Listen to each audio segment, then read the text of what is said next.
Hello everyone and welcome to the channel. So in today's video, I do want to talk about the three things we have learned from Barcelona's recent victory against Real Valladolid. But before we do get into that, I do want to talk about something that's currently going on in Barcelona right now, and that is about the election race. Yes, the election race has begun. It is going on full throttle, and so we should hear about the official candidates that are going to be competing on January 24th very soon. But there is a process we're going to have to go through before we get to that date, and that is what we are going to be talking about right now in today's video. And so it says here, and it is official, that all pre-candidates have collected their ballots today in Barcelona, and each of them will have until January 11th to get 2,257 signatures in their favor in order for them to become the official candidates, which will be considered as the next phase. Now keep in mind, when we do have those minimum collections of votes, which is 2,257, we do have to keep in mind that this list that we currently do have of the pre-candidates are going to be much shorter when we do head towards that next phase. And so whoever from these candidates do pass the 2,257 votes that is mandatory, those are going to be the candidates that are going to be the official candidates that will be competing from January 11th all the way until January 24th. That will be the date where we will see the official candidates battle it out in order to become the president of FC Barcelona. And so that is where we currently do stand today with the presidential votes. And again, just to make it clear, we should expect this list of these pre-candidates to be much shorter by the time we do head towards that second phase. I do expect the pre-candidates such as Laporta, Victor Font, Fade to go into that second phase and battle it out in order to win that position in Barcelona. And so now I do want to go into the three things that we have learned in Barcelona's recent victory. I do think that there are so many key points that we should be talking about, but I did try to condense this into just three, because again, there's a lot that has been going on throughout this game. There are so many things that we have learned, but I do want to point out the three most important ones. And one of them is going to be about Martin Braithwaite continues to be underestimated within this squad. This is a player where we have seen come into Barcelona in the beginning of January 2020. We did not expect Martin Braithwaite to perform in this way like what we do see today. And as of late, Martin Braithwaite has actually been playing in two different positions. Like we first did see him play as a number 9. Now we are starting to see him play as a left winger, which is very interesting because seeing his level and knowing where he did come from, you would assume that he does not have that type of flexibility within his game. But he has been showing that, and he has been showing that very well. When he does play as a striker, he positions himself very well. So when he does have those crosses coming from either Dembele or Jordi Alba or Serginho Dest, Martin Braithwaite is always there in the right position. And then when he is a left winger, he does play sort of as a supportive role. So when he does want to build up play with players such as Lionel Messi, Jordi Alba or Antoine Griezmann, Martin Braithwaite is always there to be that backbone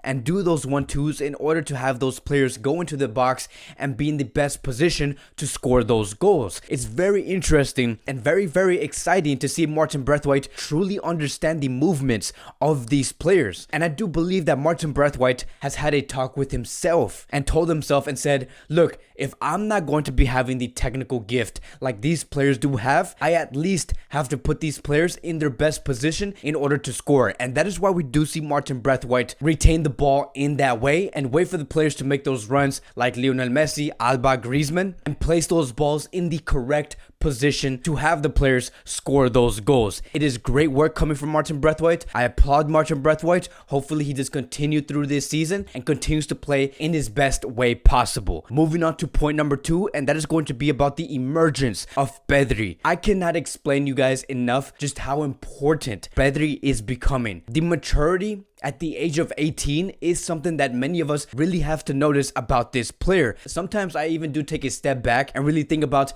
does this player even have a normal life when he is outside from the Camp Nou? Does he hang out with his friends? Does he play PlayStation? Does he visit his family? Does he do any of those things? Because the fact that Pedri is showing the attitude and the decision making and the focus of a 25-year-old player at the age of 18, that is also something that the world must recognize, because you do not really get this from a regular 18-year-old player. And I do want to go further into detail about what Pedri has been bringing to Barcelona, because I think that when we talk about the combination between Lionel Messi and Pedri around the box, that is a huge deal. Like, people do talk about Pedri and the Messi combination like if we saw this for the past 3 to 4 years. Keep in mind, Pedri came into this Barcelona team about 2 or 3 months ago. The fact that Pedri is able to understand a player like Lionel Messi at the age of 18, that is not easy. We have seen so many players come into Barcelona having trouble working with Lionel Messi because he is so complex.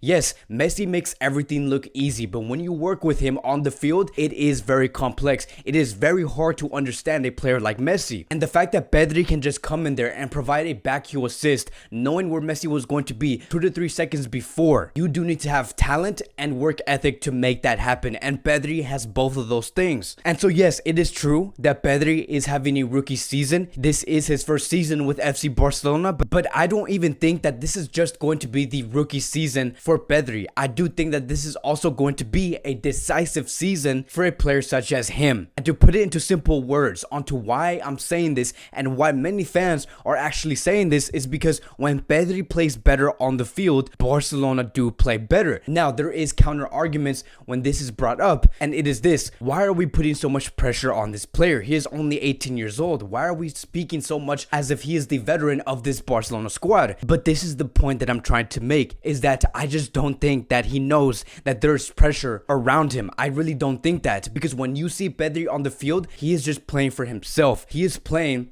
in his own way where he finds it true to himself. I just don't think that he knows that many players are looking at him in this way. And that is a great trait to have, to block the outside noises going around you and to just focus on your game. Pedri literally has it all when it comes to the mindset and the work ethic on the field. In the end, this is going to be the final verdict of this player. Every time we do play a game with Pedri starting in the starting 11, he does want to make it count, and that is a huge deal. Barcelona have officially found a great gem within their scouting procedure, and hopefully Barcelona learns from this and they continue to scout players within this way. Moving on to point number 3, and that is going to be about the 5-3-2 formation. Now, the main reason why I do want to bring this up is because this is a formation where it is not going to be beneficial for any wingers, and when I mean wingers, I do mean players such as Ansu Fati and Dembele. And this is only a formation where when Barcelona is in a occasion when we do have to encounter a deep block, because when Barcelona encounter a deep block like what Valladolid was trying to bring, the 5-3-2 formation is the answer. And the reason why it works so much is because when you have a saturated back line, when you do have 3 center backs, you will gain more possession, and when you gain more possession, you will have more opportunities